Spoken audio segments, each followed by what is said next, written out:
السلام علیکم لسنرز، آج میں ریڈ کرنے جا رہی ہوں ناول دل کے داغ کی قسط نمبر 12 جو کہ تحریر ہے نیلم ریاست کی۔ چلیے شروع کرتے ہیں۔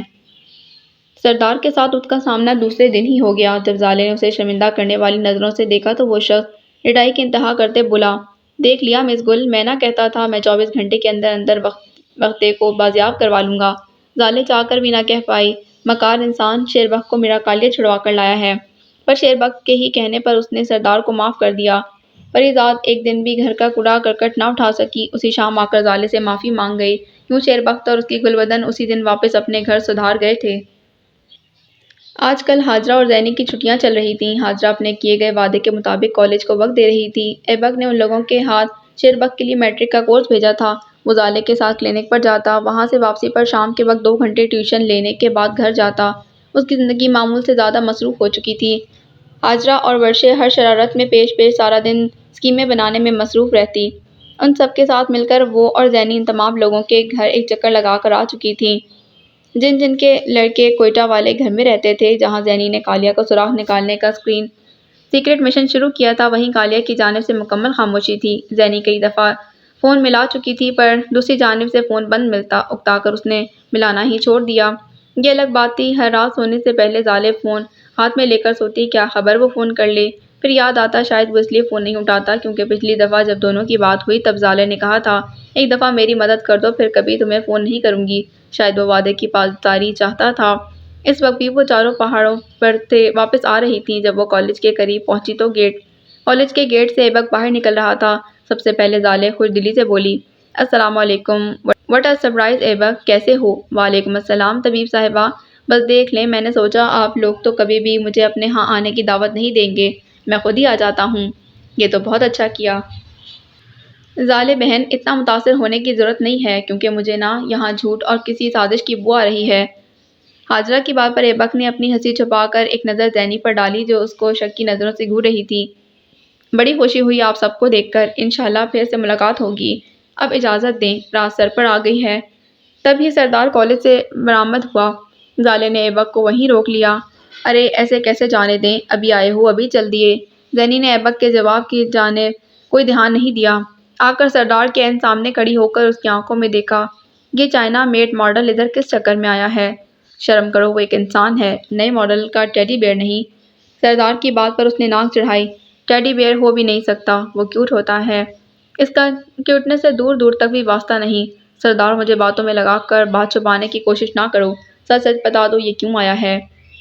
جب تم جانتی ہو وہ کیوں آیا ہے تو پوچھ کیوں رہی ہو؟ سردار کی بات پر زینب کے چہرے پر غصے سے سرخی دوڑ گئی، اس کو اتنی جرأت بھی تم نے ہی دی ہوگی ورنہ اس کے اندر اتنی ہمت نہیں تھی۔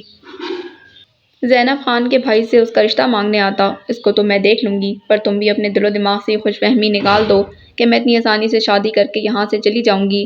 نہ جانا، میں ایبک کو گھر داماد رکھنے کو بھی تیار ہوں، ایسی کی تیسی ایبک کی، اس کو تو میں بھی پوچھتی ہوں۔ وہ خونخوار نظروں سے گھورتے تیزی سے ایبک کی جانب بڑھی جو پھرتی سے زالے کے پیچھے ہو گیا۔ سردار نے پیچھے سے زینب کی کمر میں ہاتھ ڈال کر اسے وہیں روک لیا، اس کا سر پکڑ کر سردار اپنے سینے سے لگاتے بولا، زینی کچھ تو لڑکیوں والے جذبات دکھا دیا کرو، ایسے موقع پر لڑکی شرماتی ہے، تم اس بیچارے کو مارنے بھاگ رہی ہو۔ ہاں ایسا ہی بہن کو شرماتے دیکھنے کا شوق تھا تو میری تربیت لڑکیوں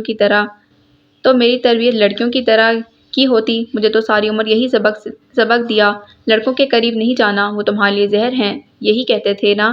اور وہ کیا تھا؟ زندگی میں اپنی عزت آپ کرو گی، اپنا وقار قائم رکھو گی تو تمہاری منزل آسمانوں میں ہوگی۔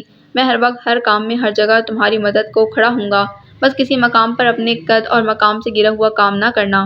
میں نے تمہاری ایک ایک بات دل پر لکھی، عمل کیا، تم نے مجھ پر کبھی روک ٹوک نہیں لگائی، میں اکیلی ہر جگہ آتی جاتی ہوں، لڑکوں کے ساتھ پڑھتی ہوں، کسی مائی کے لال میں جرأت نہیں وہ زینب کی طرف میلی آنکھ سے بھی دیکھ جائے، اور اب تم مجھے یوں دھوکہ دے رہے ہو، اب ایک غیر لڑکے کو میرے پر مسلط کرنے کی سازشیں کر رہے ہو۔ سردار اس کے غصے پر دھیرے سے مسکرا رہا تھا، پھر اس کا چہرہ اپنی طرف موڑ کر پیشانی پر بوسہ دیا، میں اس کو تمہارا غیر تو نہیں رہنے دوں گا، تمہاری اس کے ساتھ شادی کر رہا ہوں، اس نے کہا ہے، اس نے نیا مکان خریدا ہے جسے وہ گھر بنانا چاہتا ہے، اس نے ایک کمرے میں جم بنایا ہے کیونکہ جس لڑکی سے وہ شادی کرنے والا ہے وہ بلیک بیلٹ ہے، ہر روز ورک آؤٹ کرتی ہے۔ ورک آؤٹ میں صرف تمہارے کہنے پر کرتی ہوں، شادی کے بعد میں نے اسی کو جم میں جھونکنا ہے جو آج بڑے شوق سے بنوا رہا ہے۔ سنگل فصلی کہیں کا، پر اس کا مطلب یہ ہرگز نہیں ہے میں اس سے شادی پر تیار ہوں۔ پہلے تمہاری شادی ہوگی پھر میری۔ سردار ابھی بھی دلکشی سے مسکرا رہا تھا۔ چلو اگر تم خوش نہیں ہو تو ایبک تم ایسا کرو، اپنے والد کو ہاں کہہ دو، اپنی پھوپھی کی بیٹی کے لیے۔ میری بہن کو رشتہ منظور نہیں، اس لیے تم اپنی پھوپھی کی بیٹی سے شادی کر سکتے ہو۔ زینب نے بھائی کو گھورا، پھر دانت پیستے بولی، اپنے ایبک کو یہ بھی بتا دیں کہ پھوپھی کی بیٹی سے شادی کرنے سے پہلے اپنا کفن تیار کروا لے۔ سب سے بلند کہکا سردار کا تھا۔ ہاجرہ اور ورشے نے نعرے مارے۔ ظالم مسمرائز ہو کر بہن بھائی کا پیار دیکھتی رہ گئی۔ ایبک شرمیلی سی مسکراہٹ لیے سر جھکائے کھڑا تھا۔ زینب ابھی تک سردار کی باہوں میں تھی۔ اب ایبک کو ڈنر پر روک رہی ہو یا وہ اتنی لیٹ یہاں سے چلا جائے؟ میں کیوں روکوں؟ مجھے تو اس نے جھوٹے منہ سلام تک نہیں کیا۔ آپ کا مہمان ہے، آپ جانو، پر ادھر میں ایک دو مطالبے منوانا چاہتی ہوں۔ سردار ہاتھ باندھ کر اس کے سامنے کھڑا ہو گیا۔ جی فرمائیے ملکہ عالیہ، خادم سن رہا ہے۔ مجھے کوئی دھوم دھڑلے والی شادی نہیں کرنی، سادگی سے بس نکاح ہوگا اور جہیز میں دادی کو لے کر جاؤں گی۔ آپ اپنے ایبک سے پوچھ لیں، اگر اس کو اعتراض ہے تو ڈنر کیے بغیر ہی کھسکنے کی کرے۔ سردار بولا تو لہجے میں شرارت کوٹ کوٹ کر بھری تھی۔ ہاں بھئی میرے ایبک، ڈنر کرنا ہے یا ویسے ہی نکلنا ہے؟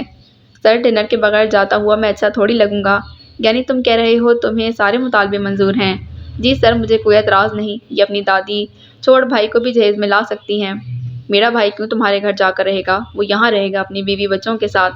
آہ ہاں، اپنے بیوی بچوں کے ساتھ، سردار نے مسکراتے ہوئے کہا، پھر بولا، چلو اب سارے گھر اماں مٹھائی لیے انتظار میں ہیں، پھوپھو لوگ بھی آئی ہوئی ہیں۔ وہ لوگ کب آئے؟ مجھے بتایا کیوں نہیں؟ وہ سردار کا جواب سننے کو رکی نہیں، اسی پل گھر کی جانب بھاگ گئی۔ ہاجرہ بھی اس کے ساتھ تھی۔ اس کے جاتے ہی سردار نے ایبک کی جانب دیکھا۔ لو بھائی مبارک ہو، سب سے اہم مارکہ سر ہو چکا ہے۔ Thank you sir. سر کے بچے اب تو بھائی بول دے۔ میری طرف سے آپ دونوں کو بہت مبارک، اللہ پاک کی رشتہ مبارک کرے۔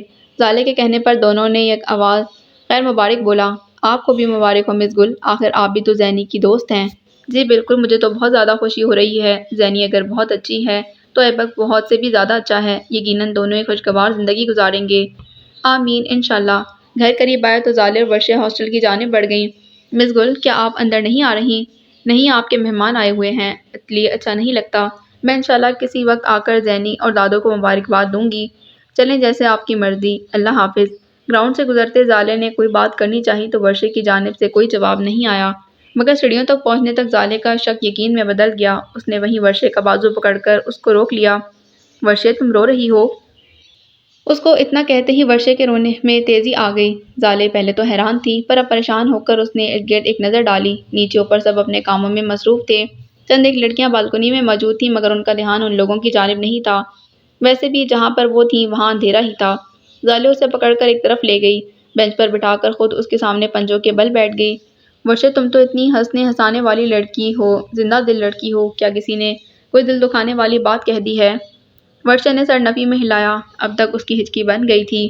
میری جان مجھے بتاؤ کیا ہوا ہے؟ بہن ہوں میں تمہاری، میرے پر اعتبار کر سکتی ہو۔ ورشے کے رونے میں کوئی کمی نہ ہوئی۔ زالے جا کر اس کے لیے پانی لے آئی، اس کو زبردستی پلایا۔ ورشے کی سانس تھوڑی ہموار ہوئی، چند گھونٹ پانی کے مزید لینے کے بعد جیسے اس میں تھوڑی ہمت آئی۔ کل میرے گھر سے میری ماں کا فون آیا تھا۔ زالے کے دماغ میں جو فوری بات آئی اس کے مطابق ہی پوچھ لیا، گھر پر تو سب خیریت ہے نا؟ ورشے نے دوپٹے کے پلو سے ناک صاف کی اور خود کو بولنے پر آمادہ کیا۔ زالے، آپی گھر پر خیریت ہے، فقط میری زندگی میں خیریت نہیں۔ زالے درمیان میں نہیں بولی، وہ چاہ رہی تھی ورشے اپنی بات جتنا مرضی وقت لے کر پوری کر لے۔ 4 سال پہلے میری منگنی میرے چچا زاد کے ساتھ ہوئی تھی، دونوں جانب سے ماں باپ کا فیصلہ تھا، وہ کوئٹہ میں پڑھتا ہے، انجینئرنگ کے آخری سال میں ہے۔ اب ہماری گھر میں شادی کی باتیں چل رہی ہیں، کیونکہ میرے والد لڑکیوں کی شادی میں زیادہ دیر کرنے کے قائل نہیں۔ وہ کہتے ہیں شادی کے بعد اپنی تعلیم پوری کرو۔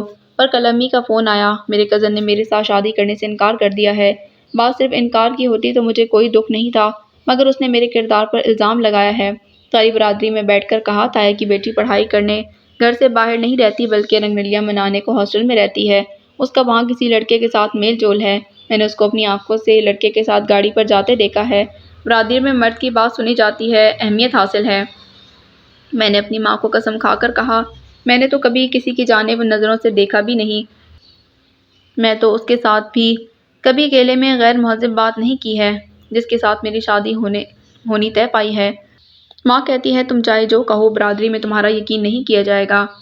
ظالے آپی، ادھر کا ماحول تو آپ کے سامنے ہے، یہ کوئی شہر تو نہیں جہاں آتے جاتے راستوں میں ہی نین مٹکا ہونے کے چانس ہوں۔ ادھر تو کسی لڑکے کو منہ کرنے کی اجازت بھی نہیں۔ موبائل تک اپنے پاس رکھنے کی ہمت اور اپنے پاس رکھنے کی سر نے ہمیں اجازت نہیں دی۔ اتنی باصول صاف ستھری زندگی گزارنے کے بعد میری قسمت میں ایسی رسوائی کیوں؟ میری بہن نے بتایا ہے میرا کزن کسی لڑکی کو پسند کرتا ہے، اس کے ساتھ کنی میں پڑتی ہے۔ بزدل انسان نے اپنا آپ آزاد کروانے کے لیے سارا ملبہ میرے پر پھینک دیا۔ اس سے بھی زیادہ دکھ کی بات یہ ہے اس کو منایا جا رہا ہے وہ ہماری بدکردار بیٹی کو معاف کر دے، بڑا ضرف دکھاتے ہوئے گھر کے گند کو گھر میں ہی سمیٹ لے۔ وہ کہتا ہے شادی کر لیتا ہوں مگر میں دوسری شادی اپنی مرضی سے کروں گا۔ وہ میری زندگی کی خوشیوں کو آگ لگا کر میرے پر ہی احسان کر رہا ہے تاکہ ایک بیوی مل جائے جس کو ساری عمر پیر کی جوتی بنا کر رکھے، اور دوسری بیوی اپنی محبوبہ کو بنائے گا۔ یہ بیوی اس کے ماں باپ کی خدمت کرنے کو گاؤں میں رہے گی اور دوسری عزت دار بیوی اس کے ساتھ شہر میں رہے گی۔ مجھے کہا گیا ہے اب اگر مجھے اس سے شادی نامنظور ہے تو پھر ابا کے رشتہ دار کا فوری رشتہ موجود ہے، 50 سالہ آدمی جس کی پہلے سے ہی ایک بیوی اور جوان اولاد ہے۔ کل میرے گھر سے مجھے لینے کو گاڑی آ رہی ہے، میرا جی چاہ رہا ہے اس سے پہلے اپنی جان دے دوں۔ اچھا ہوگا نہ لے جا کر دفنا دیں گے۔ وہ ایک دفعہ پھر رونے لگی تھی۔ ظالے کا دماغ پوری طرح سے سن ہو چکا تھا۔ پوچھیں اس سے کس کے ساتھ منہ کالا کر کے میری عزت کا جنازہ نکال کر آ رہی ہے، آخر ہر روز سرخی لگا کر بیٹی کو لینے کے بہانے کس کو مل کر آتی ہے۔ ظالے کے کانوں میں آواز جاگی جس کو سالوں سے سلاتی آئی تھی، مگر یہ الفاظ آج تک حفظ تھے۔ ظالے کا وجود کانپ رہا تھا۔ اماں میں صرف آپ کی وجہ سے اس بدکردار عورت کے ساتھ نباہ کرنے پر مجبور تھا، مگر اب نہیں، مجھے اپنی نسل نہیں برباد کروانی، اس لیے میں آپ سب لوگوں کی موجودگی میں آپ سب کو گواہ مان کر زمین کو طلاق دیتا ہوں۔ آج سے میری طرف سے آزاد ہے۔ میں اس کو طلاق دیتا ہوں۔ اس نے میری وفا اور محبت کا احترام نہیں کیا، میں اس کو اپنی زندگی سے بے دخل کرتا ہوں۔ ظالے کی آنکھوں سے قطرہ قطرہ کر کے درد کا پانی ٹپکتا رہا۔ بڑی دیر تک دونوں وہاں خاموش بتوں کی طرح بیٹھی رہیں۔ جب ٹھنڈ برداشت سے باہر ہوئی تو ظالے اپنا اکڑا وجود لے کر کھڑی ہو گئی، ورشے کی باہوں میں ہاتھ ڈال کر اس کو اپنے ساتھ گھسیٹتی سیڑھیاں چڑھنے لگی۔ وہ فیصلہ کر چکی تھی، یہ بے قصور لڑکی بے موت نہیں مرے گی۔ ورشے کو اس کے کمرے کے دروازے پر چھوڑتے بولی، ورشے اللہ کی ذات جب انسان پر ایک در بند کرتی ہے تو ساتھ ہی دوسرا کھل جاتا ہے۔ کل جب تمہارے گھر سے تمہیں کوئی لینے کے لیے آئے تو میں تمہارے ساتھ جاؤں گی، پتہ نہیں کیا ہوگا، پر اگر میں تمہاری مدد کرنے میں ناکام رہی تو پلیز مجھے معاف کر دینا۔ ورشے روتے ہوئے ظالے کے گلے لگ گئی۔ ظالے اپنے کمرے میں آنے کے بعد ساری رات سو نہ سکی۔ میں نے آپ سے ایک چھوٹا سا کام کہا تھا، آپ سے وہ بھی نہیں ہو پایا۔ جس کو سلاخوں کے پیچھے بھیجنے کے لیے میں نے لاکھوں روپے دیے ہیں وہ سرعام دندناتا پھر رہا ہے۔ افراہم نے اکتائی ہوئی نظروں سے چھوٹے بھائی کو دیکھا۔ ابراہیم تم امیر تو ہو گئے ہو پر امیروں والی خوبیاں تم میں نہیں آئیں۔ تمہارے رویے سے صاف پتہ چلتا ہے تم ایک کچے چور ہو۔ اول تو ولی اللہ کو سچ معلوم ہی نہیں ہے، زرمین کی اچانک موت ہارٹ اٹیک کی وجہ سے ہوئی ہے۔ رات اچھی بھلی سوئی، صبح اٹھ نہ سکی، نہ اس سے پہلے کچھ ہے نہ بعد میں، مگر جو رویہ تم نے اپنایا ہوا ہے وہ تمہیں مروائے گا۔ پہلے تم نے اس سے جھوٹا کیس بنوا کر کورٹ مارشل کروا دیا، اب اس طرح اس کے تعاقب میں جا کر اس کو یہ بتانا چاہ رہے ہو تم نے ہی اس کی بہن کو مارا ہے۔ سارے رشتہ دار جانتے ہیں زرمین طبعی موت مری ہے۔ اب شرافت سے ولی اللہ کو فون کر کے اس کی بہن کا افسوس کرو اور دعا کرو اس کو علم نہ ہو کہ اس کے کورٹ مارشل کے پیچھے کس کا ہاتھ ہے۔ ویسے بھی فوج تفتیش کر رہی ہے، اپنے ایجنٹ کو یہاں سے کچھ عرصے کے لیے دفع کرو، کہیں ایجنسی والوں کی چار چھتر کھا کر سارا سچ اگلتا ہے، پھر ولی اللہ تو باہر ہی رہے گا، ہم ہی سلاخوں کے پیچھے ہوں گے۔ ایسا کبھی نہیں ہوگا، اگر میں نے جیل جانا ہوا نا تو ولی اللہ کو گولی مار کر چلا جاؤں گا۔ مجھے تو سمجھ نہیں آتی ابراہیم تمہارا آخر کیا بنے گا؟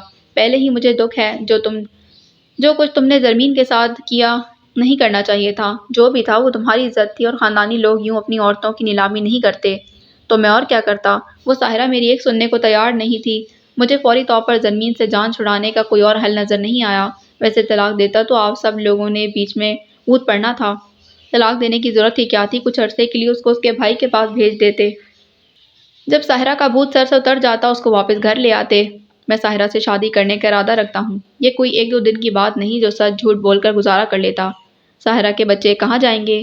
انہوں نے کہاں جانا ہے، اپنے باپ کے ساتھ رہیں گے۔ ساحرہ کو بچوں کا کوئی سر درد نہیں، جو کہ ہمارے حق میں اچھا ہے کیونکہ میں اس کے بچے کو کبھی قبول نہ کرتا۔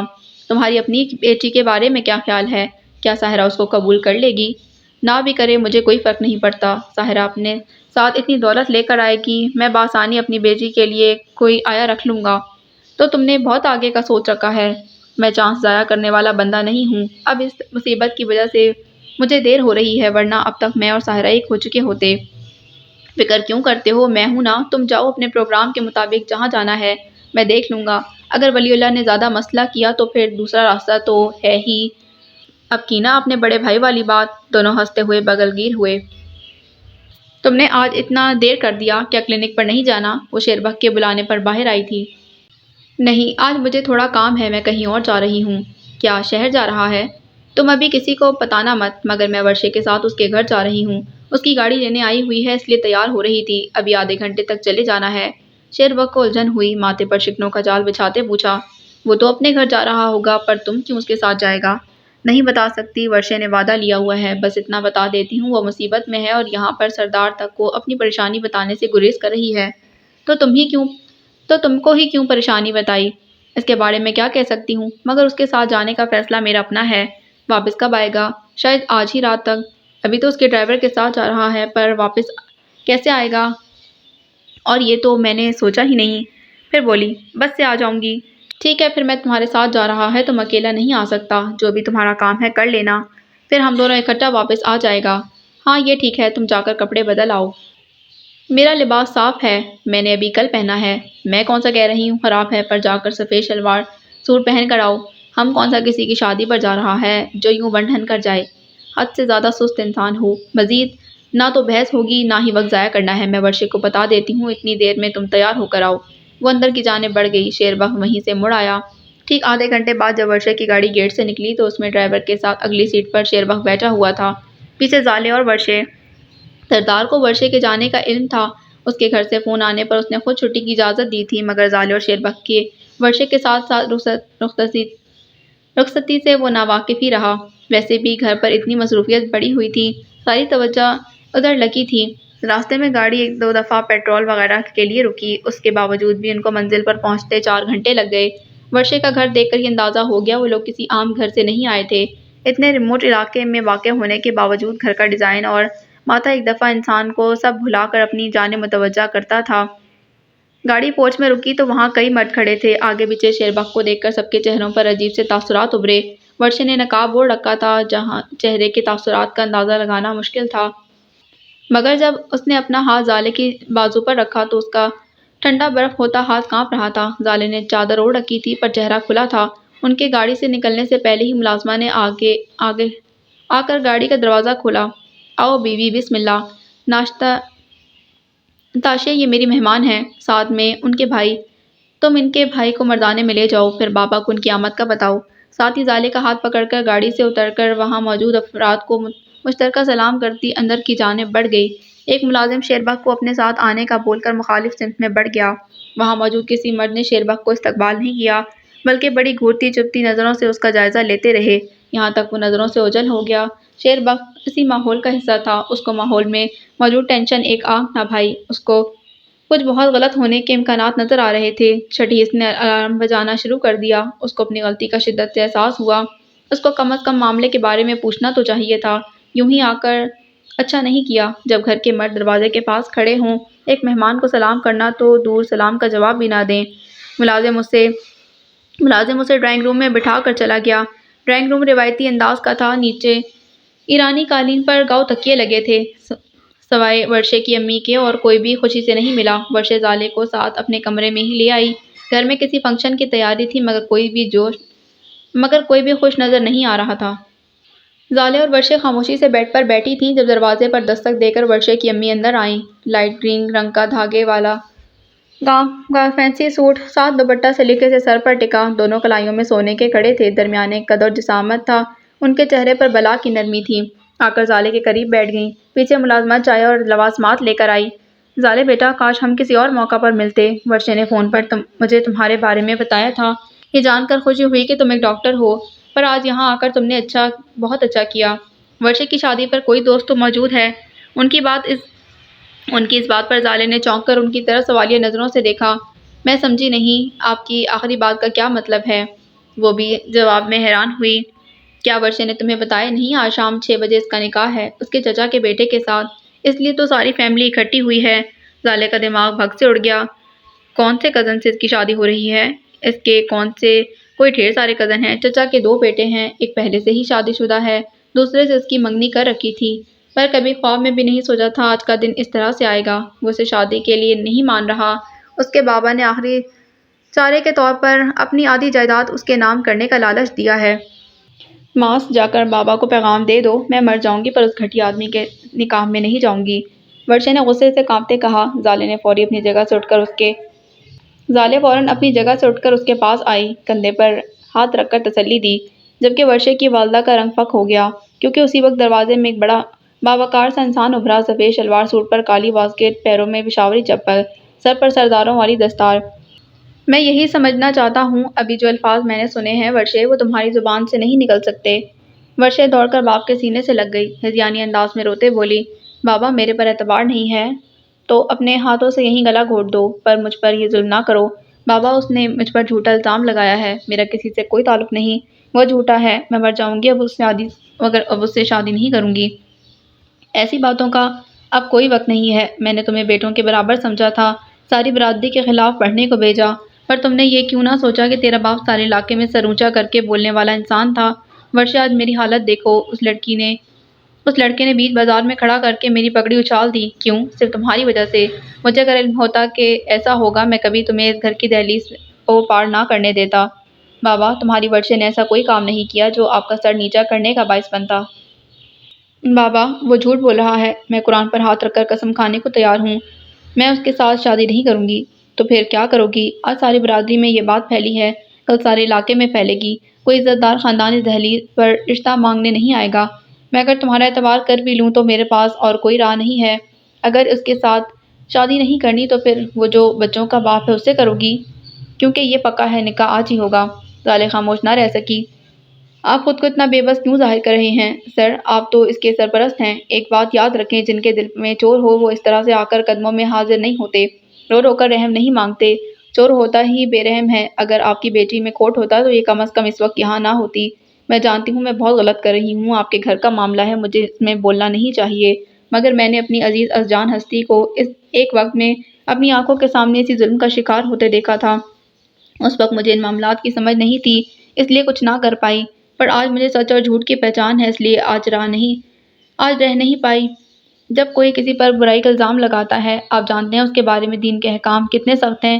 اسلام نے بڑی سختی سے الزام لگانے والے کی تفتیش کا حکم دیا ہے، 4 گواہ پیش کرنے کی شرط رکھی ہے، اور فرمایا 4 گواہوں کے بیان میں ایک لفظ کا بھی فرق نہ ہو، چاروں کے بیان ملتے ہوں، یہ نہیں کہ ایک کچھ اور کہے اور دوسرا کچھ اور۔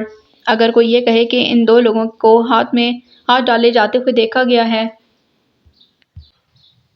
یہ بیان اس کو غلط ثابت نہیں کرے گا، یہاں تک کہ بوسہ دیتے ہوئے دیکھا پھر بھی برائی ثابت نہیں ہوتی۔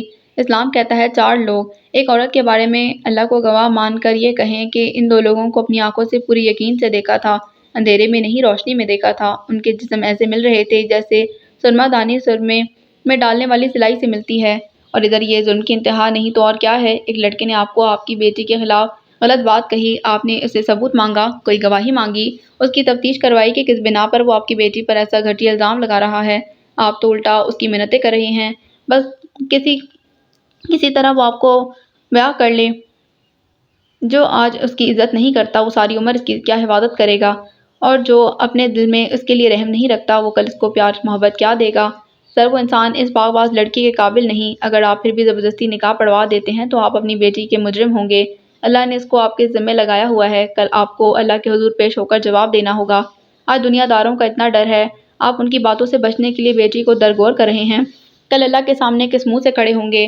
کیا کہیں گے کہ کیوں آپ نے اپنی بیٹی پر الزام لگانے والے ظالم کو سزا نہ دی؟ آج آپ کی خاموشی زندگی بھر کے لیے آپ کی بیٹی کے کردار پر دھبا بن کر چمکے گی، ایسا دھبا جو اس کی آنے والی 7 نسلیں بھی نہیں دھو سکیں گی۔ سر آپ کی بیٹی نہ صرف بے قصور ہے بلکہ بہت بڑے ظلم کا شکار ہونے جا رہی ہے، اور یہ ظلم کوئی اور نہیں کر رہا، آپ کر رہے ہیں۔ دلاور بگٹی حیرت سے اپنے سامنے کھڑی اس لڑکی کو دیکھتا رہ گیا، اس کی بیوی اور بیٹی بھی بت بنی کھڑی تھیں۔ بڑی دیر بعد شکستہ قدموں سے چلتا آ کر کرسی پر ٹھہر گیا۔ یہ آج اس سے آدھی عمر کی لڑکی نے کیا کہہ دیا تھا، وہ اندر تک لرز کر رہ گیا۔ اس نے ہر بات اتنی صاف اور کھلے الفاظ میں کہہ دی، کوئی ابہام نہیں چھوڑا۔ آج تو قیامت کی نشانیوں میں سے ایک نشانی سچ ثابت ہونے جا رہی تھی، جھوٹے لوگوں کی عزت ہوگی، سچے لوگ ذلیل ہو رہے ہوں گے۔ ان کی بیٹی سچی ہو کر بھی ذلیل ہو رہی تھی، اور جو جھوٹا تھا وہ سر اٹھا کر سب میں گھوم پھر رہا تھا، ہمدردیاں سمیٹ رہا تھا۔ یہ وہ کیا کرنے جا رہے تھے؟ وہ ابھی مردانے سے آتے ہوئے اپنے دامادوں کی سرگوشیاں سن کر آئے تھے، جو لڑکیوں کے ساتھ آنے والے لڑکے پر شک کر رہے تھے کہ وہ یقیناً وہ نہیں ہے جو بن کر یہاں آیا ہے۔ ایک دم وہ بولے۔ خاموشی میں ان کی آواز بلند تھی، ورشے اگر تم سچی ہو تو اس وقت میں یہ نکاح روک کر تمہارے حق میں جو فیصلہ کرتا ہوں تم اس کو قبول کرو گی؟ جی بابا، جو مرضی فیصلہ کریں، چاہے تو اس بچوں کے باپ سے بیاہ دیں، مجھے کوئی اعتراض نہیں۔ ورشے کا لہجہ عجیب سا تھا، ٹھہرا ہوا، پرسکون، بے نیاز۔ دلاور بھگتی نکاح کی تیاری کا حکم دے کر وہاں سے نکل گیا۔ زالے کا دل کانپ کر رہ گیا۔ کیا اس آدمی پر اللہ رسول صلی اللہ علیہ وآلہ وسلم کے حکم کا بھی کوئی اثر نہیں ہوا؟ وہ مزید کچھ نہیں کر سکتی تھی جب ورشے نے ہی اس کو منع کر دیا۔ اگر وہ اپنے بھتیجے کے بجائے کسی سے بھی نکاح کروا دیتے ہیں تو میں ہاں کہہ دوں گی۔ آپ نے میرے لیے وہ الفاظ بولے ہیں جو میرے اپنوں کی زبان سے بھی ادا نہیں ہوئے۔ میں آپ کی احسان مند ہوں، اب آپ میری طرف سے بے فکر ہو جائیں۔ مجھے کوئی غم نہیں ہے، بابا جو فیصلہ کریں گے وہ میرے حق میں برا نہیں ہوگا۔ جس طرح انہوں نے آپ کی ساری بات بڑے تحمل سے سنی ہے، مجھے اپنے بابا سے پیار آ رہا ہے۔ وہ میرا برا نہیں چاہتے پر ادھر کے رسم و رواج کے آگے مجبور ہیں۔ زالے کا وہاں دم گھٹ رہا تھا۔ انسان کے بنائے رسم و رواج اللہ کے حکم سے آگے ہیں۔ ورشے کا ایک بڑا بھائی اور ایک بہن تھی جو کہ ورشے سے عمر میں چھوٹی تھی۔ اس کی بھابھی خالہ زاد تھی، باقی اس کی کزنیں، ان کے میاں بچے سبھی موجود تھے۔ 2-3 گھنٹے بعد کی بات تھی، ورشے کی کزنوں نے اس کو سرخ جوڑا پہنا کر تیار کر دیا۔ میک اپ کے نام پر اس نے صرف لپسٹک لگائی، پھر بھی وہ بلا کی حسین لگ رہی تھی۔ زالے کی آنکھیں بار بار نم ہو رہی تھیں، وہ واپس جانا چاہ رہی تھی مگر ورشے نے کہا، سارے ڈرامے کا ڈراپ سین دیکھے بغیر کیوں جا رہی ہو؟ تھوڑی دیر بعد میں یہ گھر ہمیشہ کے لیے چھوڑ کر جا رہی ہوں، تب آپ بھی اپنے راہ چلی جانا، آپ کا باڈی گارڈ ساتھ ہی ہے۔ اٹینشن بیٹھا ہوگا۔ اچانک سارے گھر میں خاموشی چھا گئی۔ اچانک سارے کمرے میں خاموشی چھا گئی۔ نکاح خواب کے ساتھ ایک تو دلاور بھگتی تھا، دوسرے آدمی کو دیکھ کر زالے کو اپنی بصارت کا دھوکا لگا۔ بھلا سردار اس وقت یہاں کیسے موجود ہو سکتا تھا؟ پر جب مولوی نے نکاح شروع کیا زالے کو اس سے بھی بڑا جھٹکا لگا۔ دولہے کا نام سن کر گھونگھٹ میں منہ چھپائے بیٹھی ورشے کے ہاتھ بھی کانپے تھے۔ سردار نے اس کے سر پر ہاتھ رکھ کر تسلی دی۔ ورشے نے سائن کر دیے، منہ سے اقرار کر لیا۔ کام ختم ہو گیا، سارے ہی ہکا بکا رہ گئے۔ کھانا کھانے کے بعد ایک گاڑی گیٹ سے نکلی۔ کالے شیشوں والی گاڑی میں 4 لوگ موجود تھے۔ 3 لوگ تو وہی تھے جو آتے ہوئے بھی انہی راستوں پر کسی اور گاڑی کی انہیں سیٹوں پر موجود تھے۔ بس فرق یہ تھا ایک تو سواری بدل چکی تھی، دوسرا ڈرائیور بدل چکا تھا۔ زالے بھی تک خوشگوار حیرت سے باہر نہ نکلی تھی، یقین نہیں آ رہا تھا یہ سب اتنی آسانی سے کیسے ہو گیا؟ یہ تو کسی کے خواب و خیال میں بھی نہیں تھا۔ البتہ اس کے برابر بیٹھی ورشے شوق سے نکلنے کے بعد اب آنسو بہا رہی تھی۔ رونے کی آواز پر سردار نے گھور کر بیک مرر میں سے زالے کو دیکھا۔ مس گل اپنے برابر بیٹھی ورشے کو چپ کروا دیں ورنہ اسی وقت اٹھا کر گاڑی سے باہر پھینک دوں گا۔ اس کے اتنے سخت لب و لہجے پر زالے کو حیرت ہوئی۔ آپ اس طرح سے بات کیوں کر رہے ہیں؟ شکر کریں میں آپ کو پھولوں کے ہار نہیں ڈال رہا ہوں۔ زالے کو ذرا اچھا نہ لگا۔ آپ کو کوئی حق نہیں پہنچتا آپ میرے ساتھ اس طرح سے روڈ ہو کر بات کریں۔ ادھر سے بھی جواب تڑکی بدڑکی آیا، مس گل آپ کو بھی حق نہیں پہنچتا آپ میری اسٹوڈنٹ کی زندگی سے کھیلنے کی کوشش کرتی۔ ایکسکیوز می، آپ یقیناً مذاق کر رہے ہیں کیونکہ میری وجہ سے ہی ورشے اس وقت زندہ سلامت ہمارے ساتھ موجود ہے۔ جی بالکل، اور اس کی ساری برادری جو کہہ رہی تھی کاش آپ نے وہ بھی سن لیا ہوتا، جن کے مطابق شیربخت ہی وہ لڑکا ہے جس کے ساتھ ورشے کا کوئی چکر ہے۔ فار گاڈ سیک مس گل، آپ کا فرض بنتا تھا جب آپ کے علم میں یہ بات آئی تھی آپ مجھے بتا دیتی تاکہ میں آپ کے اس معاملے کو اپنے طور پر حل کرتا۔ مسٹر غزان، آپ کو بتانا یا نہ بتانا میری ذمہ داری ہرگز نہیں تھی۔ ورشے نے ہی آپ کو بتانا مناسب نہیں سمجھا اور میرے خیال میں آپ اس سے بہت اچھا کیا تھا۔ آپ معاملات کس خوش اسلوبی سے نبھاتے ہیں اس کی ایک جھلک تو میں بہت قریب سے دیکھ چکی ہوں۔ اپنی جان بچانے کے لیے جو شخص کسی اور کی بلی چڑھا سکتا ہے وہ کچھ بھی کر سکتا ہے۔ مس گل، میں آپ کو ہرگز بھی اجازت نہیں دوں گا آپ میری اس طرح سے انسلٹ کریں۔ مسٹر غزان، جو دوسروں کی عزت کرنا نہیں جانتے ان کو ایسا فقرہ بولنا زیب نہیں دیتا۔ میں آپ کے ساتھ مزید کوئی بات نہیں کرنا چاہتا، صرف اتنا جان لیں آئندہ میرے ہاسٹل کی کسی لڑکی کے معاملے میں آپ کو اپنی ٹانگ لڑانے کی اجازت نہیں ہوگی۔ میں تو جیسے آپ کے ساتھ گپے لگانے کے لیے مری جا رہی ہوں۔ آپ بھی یہ جان لیں جب بھی کوئی لڑکی میرے پاس آ کر مجھ سے مدد مانگے گی تو میں اس کو اکیلا نہیں چھوڑوں گی، اس کے بعد آپ کر لیں جو ہوتا ہے۔ مجھے چاہیے تھا وہاں نہ جاتا تاکہ آپ تینوں کی لاشیں مجھے پارسل کر دی جاتیں، تب آپ کے ہوش ٹھکانے آتے۔ آئی بڑی مددگار۔ ورشے اپنا رونا بھول چکی تھی۔ شیربخت ابھی بھی لاتعلقی سی گاڑی سے باہر دیکھنے میں مصروف تھا، جیسے اندر ہونے والی گفتگو سے دور دور کا بھی واسطہ نہ ہو۔ نہ ہی آتے تو اچھا تھا، ویسے میں نے آپ کو کارڈ بھیج کر نہیں بلوایا تھا۔ پر آپ کیسے آ گئے؟ اس گدھے نے فون کیا تھا، اب کیسے معصوم بن کر بیٹھا ہوا ہے۔ وہ معصوم ہی ہے، ورشے کی ہمت جواب دے گئی تھی۔ اپنی سیٹ سے گھسک کر اگلی 2 سیٹوں کے درمیان آئی اور ہاتھ بڑھا کر اسٹیریو آن کرنے کے بعد اونچی آواز کر دی۔ استاد امانت علی خان کی آواز کے آگے سب کی آواز دب گئی تھی جو کہہ رہے تھے۔ سردار کے فون پر ہونے والی بیل نے امانت علی مرحوم کو خاموش کر دیا تھا۔ السلام علیکم۔ جی ہاں جی، نکاح ہو گیا تھا، سب خیریت ہی رہی۔ ہم لوگ واپس آ رہے ہیں، 1 گھنٹے تک پہنچ جائیں گے، اللہ حافظ۔ فون رکھنے کے بعد سردار نے اپنے برابر بیٹھے شیربک کو ایک نظر دیکھا، پھر اس کے کندھے پر ہاتھ رکھا۔ دولہے میاں کیا سوچ رہے ہو؟ ادھر تمہارے اماں کو سب کچھ بتا دیا گیا ہے، وہ اپنی بہو کا انتظار کر رہی ہے۔ نہ کرو سردار، آج تک میری ماں نے میرا انتظار نہیں کیا۔ مجھے تو یقین ہے دروازے میں جوتا لیے کھڑی ہوگی، دیکھتے ہی میرا حشر کرنے والی ہے۔ سردار کا کہکا ماحول کی ٹینشن کو تھوڑا چڑھا گیا۔ نہیں، اب تم بیوی والے ہو گئے ہو، کچھ عزت تو ملنی ہی ہے۔ اب تو اللہ ہی خیر کرے۔ شیربک کی بات پر ایک دفعہ پھر سردار نے کہکا مارا، ساتھ ہی دھیمے سے انشاءاللہ بھی بول دیا۔ ورشے کے باپ نے اپنے بھتیجے سے بیٹی کا نکاح کرنے سے انکار کر دیا تھا۔ سارے مردانے میں اس فیصلے کے خلاف شور مچ گیا، کیونکہ آدھی جائیداد ساتھ آنے کا لالچ اب اس لڑکے کے پیر بھی مضبوط کر گیا تھا۔ سردار کے آنے پر اس کے مشورے سے دلاور بگٹی نے اپنی بیٹی کا نکاح شیربک سے کر دیا۔ ورشے کا بھائی اور کزن وغیرہ کوئی بھی اس فیصلے سے راضی نہ تھا، پر باپ نے اپنی خوشی سے کیا۔ سردار نے صرف اسے یہ کہا، شیربک یہی سمجھو سردار اپنی بیٹی تمہارے نکاح میں دے رہا ہے۔ جس وقت وہ لوگ گاؤں پہنچے 12:30 کا وقت تھا، مگر سارے ان کا استقبال کرنے کے لیے شیربک کے گھر پر موجود تھے۔ گاڑی گلی میں نہیں جاتی تھی۔ زینی کے ساتھ ہاسٹل کی لڑکیاں پھول لیے کھڑی تھیں۔ جیسے ہی ورشے زالے کے ساتھ گھر میں داخل ہوئی، ہر طرف سے پھول برسے۔ تھوڑا سا غور کرنے پر معلوم ہوا کہ پھول گلاب کے نہیں بلکہ بہت ساری اقسام کے پھول اور پتے ملا کر نئی کوئی قسم ایجاد کی ہوئی تھی۔ ساری لڑکیاں حیران تھیں، یہ ورشے کی اچانک شادی، اور وہ بھی کس کے ساتھ؟ کہاں اتنے امیر گھر کی لڑکی اور لڑکا کون سا ہے؟ بہت سی انکہی باتیں سب کی آنکھوں میں سوال بن کر چمک رہی تھیں، مگر دادی نے شیربک کی ماں کو اچھے سے سمجھا دیا تھا۔ وہ اتنی آسانی سے سمجھنے والوں میں سے نہیں تھی، پر اس وقت شیربک نے یہی شکر ادا کیا کہ وہ بغیر غصہ کیے ورشے کے استقبال کو کھڑی تھی۔ لڑکیوں نے اتنی رات ہونے کے باوجود تھوڑا گڑا بچا کر خوشی کا اظہار کیا۔ چائے پانی کا انتظام کیا گیا۔ سردار اور دادی کے کہنے پر جلد ہی سب لوگ صبح آنے کا وعدہ کر کے وہاں سے نکل آئے۔ سارا قافلہ ایک ٹولے کی شکل میں نکلا تھا۔ سب سے آگے زینی زالے کے باہوں میں باہیں ڈال کر چل رہی تھی۔ دادی کو ڈرائیور کے ساتھ گاڑی میں آگے بھیج دیا گیا۔ لڑکیوں کے ساتھ باتوں اور لطیفوں کے باوجود زالے کی توجہ سب سے پیچھے دوسروں سے فاصلہ رکھ کر چلتے 2 افراد کی جانب تھی۔ سردار کے ساتھ ایک لڑکی باتیں کرتی چل رہی تھی، کبھی اس کا کہکا گونجتا، کبھی سردار کا۔ زالے نے تیسری دفعہ گردن موڑ کر دیکھا تو زینب نے تعارف کروانا مناسب سمجھا۔ اس کے ساتھ اس کی منگیتر ہے جو میری پھپھو کی بیٹی بھی ہے، اس کا نام سدرا ہے، پروفیسر ہے، اسلام آباد میں سرکاری یونیورسٹی میں پڑھاتی ہے، آؤ تم سے ملواؤں۔ زالے نے اس کا بازو کھینچ کر وہی منع کر دیا۔ ارے اس وقت ملنا ضروری نہیں، کل شیر اور ورشے کا ولیمہ ہے، تب مل لوں گی۔ آج تو میں حد سے زیادہ تھکی ہوئی ہوں، اتنی ٹینشن رہی کل رات سے۔ ہاں ہاں، اوروں کی بڑی فکر ہے، اپنی دوست کی خبر تک نہیں لی۔ غضب خدا کا، میری کل بات پکی ہوئی تمہیں کوئی خبر بھی ہے؟ مجھے مبارکباد تک نہیں دی، مر ہی جائے ایسے دوست۔ زالے نے اس کو اپنے ساتھ لگا لیا، ایک بازو اس کے کندھے پر ڈال کر چلنے لگی۔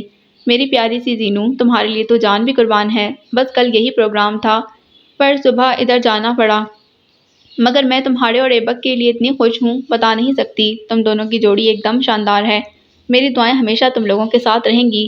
تھینک یو، پر ایسی سوکھی پھوکی سی مبارکباد مجھے نہیں چاہیے۔ تو مجھے میری شادی کی خوشی میں اچھا سا ڈنر کرواؤ گی؟ صدقے جاؤں، شادی تمہاری ہوگی اور ڈنر مجھے کروانا پڑے گا، پر مجھے منظور ہے، کروا دوں گی ڈنر، بلکہ اپنے ہاتھوں سے بنا کر تم دونوں کو انوائٹ کروں گی۔ ہاں، کتنا ہی اچھا ہو جو تمہارا کالیہ بھی آ جائے یا تمہیں لے جائے۔ زالے خاموش ہو گئی۔ زینب نے اس کا ہاتھ دبا کر متوجہ کیا۔ اچھا، اداس تو نہ ہو، اللہ کرے تو شاید وہ آ ہی جائے۔ وہ کبھی نہیں آئے گا کیونکہ زینی وہ مجھے پسند نہیں کرتا۔ کیا یہ بات اس نے تم سے خود کہی ہے؟ نہیں، پر اس کے انداز سے تو ایسا ہی لگتا ہے۔ چھوڑو یہ باتیں، مجھے حاجرہ نظر نہیں آئی، وہ کہاں ہے؟ جس وقت سردار کا فون آیا وہ سونے کو لیٹ گئی تھی، اس لیے نہ ہی اسے علم ہے، نہ میری دونوں پھوپھوں کو۔ تم تو ان لوگوں سے ملی بھی نہیں ہو۔ کل انشاءاللہ ملوں گی۔ چلو ٹھیک ہے، کل صبح میں بازار کا چکر لگا کر ورشے کے لیے کپڑے وغیرہ بھی لینے جاؤں گی۔ چلنا ہوا تو صبح 6 بجے گھر آ جانا، بلکہ ایسا کرو آج ادھر ہی سو جاؤ۔ نہیں زینی، تمہارے مہمان آئے ہوئے ہیں، اس طرح اچھا نہیں لگتا۔ کیا اچھا نہیں لگتا؟ تم تو اب ہماری فیملی ہی ہو۔ چلو شرافت سے میرے ساتھ اندر، اچھی سی کافی بنا کر پلاتی ہوں، ساری تھکن اتر جائے گی۔ کیا کافی سے روح کی تھکن بھی اتر جاتی ہے؟ آج تجربہ کر کے دیکھتے ہیں، اگر کافی سے نہ اتری تو لوڈو کی ایک گیم ٹرائی کریں گے، شاید اس میں فرق پڑ جائے، نہیں تو کالیہ کا نمبر ہی ملا کر دیکھ لیں گے، کیا پتہ آج کال اٹھا لے۔ ہاں آج اس کو الہام ہوگا نا کہ زینی کال کر رہی ہے، تو کیوں نہیں اٹھائے گا۔ ہاں بھائی اس کی اکلوتی سالی ہوں۔ دونوں ہنستے ہوئے گھر کے اندر آ گئیں۔ لڑکیاں وارڈن سمیت ہاسٹل کی جانب بڑھ گئیں، جبکہ سردار اپنی منگیتر کے ساتھ گپے لگاتا اب بھی بہت پیچھے تھا۔ کمرے میں فرنیچر کے نام پر صرف ایک پلنگ پڑا تھا، یا وہ اسٹول جس پر اس کی ساس اس کے لیے دودھ کا گلاس رکھ کر سونے چلی گئی تھی۔ بیڈ کے اوپر گہرے رنگوں کی صاف ستھری رلی پڑی تھی، ایک سرہانہ دھڑا ہوا تھا۔ کنکریٹ کا سادہ سا فرش، سمٹ ہوئی بغیر روغن کی دیواریں، کمرے کے وسط میں دروازے کے عین اوپر چمکتا 60 واٹ کا بلب اب اس وقت روشن تھا۔ کمرے کے دروازے کا ایک پٹ کھلا جبکہ دوسرا بند تھا، باہر سے بھی اندھیرا ہی اندر جھانک رہا تھا۔ تھوڑی دیر پہلے یہاں پر اتنا شور اور رونق تھی، مگر اس وقت خاموشی کا راج تھا۔ کبھی کبھار برتن رکھنے اٹھانے کی آواز آ جاتی۔ پلنگ کی پائنتی پر ایسے بیٹھی ہوئی تھی جیسے کسی بھی وقت اٹھ کر بھاگ جائے گی۔ اس کمرے میں تو کلاک بھی نہ تھا جس سے وقت دیکھ پاتی، مگر یہ پکا تھا کہ صبح کے 2-3 کا وقت ہے۔ پھر بھی ایک بات حیران کر رہی تھی۔